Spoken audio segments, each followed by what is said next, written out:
Kontroversi kembali bergulir dengan aksi Joshua Sinambela, ahli forensik digital yang kini dituduh menyebarkan isu konyol untuk melemahkan kredibilitas Rismon Sianipar dan kawan-kawan, penggugat isu ijazah Jokowi.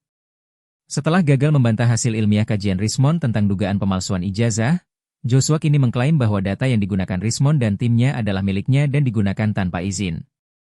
Tuduhan ini dianggap lemah dan malah mempermalukan Joshua di mata publik, yang melihatnya sebagai upaya putus asa setelah narasi sebelumnya tentang ijazah S2 dan S3 Rismon dari Universitas Yamaguchi gagal mendapat dukungan kuat. Klaim data pribadi dan kelemahan argumen.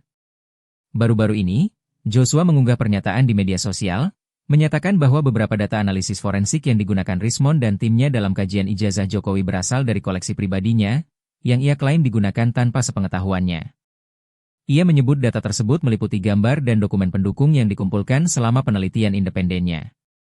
Namun, Rismon membantah keras, menyatakan bahwa semua data yang digunakan berasal dari sumber terbuka dan publik, seperti arsip digital UGM dan publikasi akademik, bukan milik individu tertentu. Joshua cuma cari alasan karena tak mampu lawan kajian ilmiah kami, ujar Rismon dalam wawancara di kanal YouTube Balige Academy pada 6 Juni 2025. Apalagi data lembar pengesahan skripsi Jokowi, itu saya foto sendiri, ujar Rismon. Publik mempertanyakan kredibilitas klaim Joshua, mengingat ia tak mampu menunjukkan bukti kepemilikan data atau izin resmi yang dilanggar.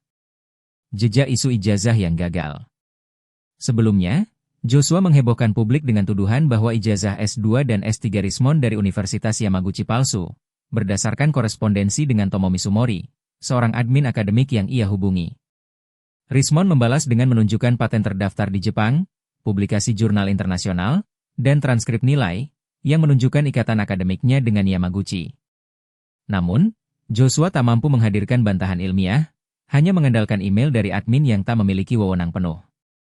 Kegagalannya ini memicu sindiran di kalangan netizen, yang menyebut Joshua tak lebih dari pemancing isu tanpa substansi. Joshua cuma omon-omon, mana buku karyanya yang internasional, tulis salah satu pengguna di platform X. Kegagalan membantah kajian Rismon. Kajian Rismon tentang ijazah Jokowi, yang menggabungkan analisis forensik dan teknologi cetak 1980-an, telah mendapat perhatian luas karena pendekatan ilmiahnya, meski menuai kontra dari pihak pendukung Jokowi. Joshua, yang awalnya menawarkan diri sebagai pembanding, justru tak mampu menghadirkan analisis kontradiktif yang sebanding. Sebaliknya, ia beralih ke narasi baru tentang data curian, yang dianggap sebagai langkah mundur. Pengamat hukum Markus Priyogunarto menilai, jika Joshua punya data asli, seharusnya ia debat dengan data, bukan tuduhan kosong. Ketidakmampuan Joshua membantah kajian Rismon semakin memperkuat posisi Rismon sebagai akademisi yang konsisten. Reaksi publik dan sentimen di X.